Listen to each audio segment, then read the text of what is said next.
អ្នកគ្រូថ្ងៃនេះខ្ញុំកំពុងអានកិច្ចការជូនអ្នកគ្រូកល្យានមិត្តចូលអានអត្ថបទរួចឆ្លើយនឹងសំណួរខាងក្រោមនៅសាលារៀនខ្ញុំមានមិត្តភក្តិច្រើនណាស់យើងស្រឡាញ់រាប់រកគ្នាបីដូចបងប្អូនរួមអូតូមិត្តខ្ញុំជាមិត្តល្អគួរឲ្យមានទំនុកចិត្តនិងការកក់ក្ដៅមិត្តល្អមានសន្តានចិត្តស្មោះសរបរិសុទ្ធឥតលាក់លៀមឥតពុតបុត្រយើងលើកសរសើរ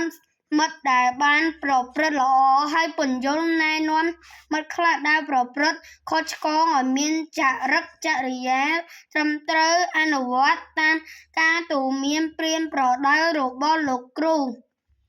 គ្រប់កាលៈទេសៈមិត្តល្អតែងជួយធុរៈគ្នាជួយឧបត្ថម្ភគ្នាឲ្យមានសេចក្តីសុខក្សេមក្សាន្តយើងមិនដែលបោះបង់ចោលគ្នានៅគ្រាអាសន្នឡើយមិត្តល្អគឺជាកល្យានមិត្តដូច្នេះយើងយល់ថាកុលបុត្រគុលធីតាត្រូវពិនិត្យពិចារណាឲ្យបានច្បាស់លាស់មុននឹងចង់ស្ពានមេត្រីនឹងជនណាម្នាក់ពុទ្ធភាសិតមួយបានពោលថា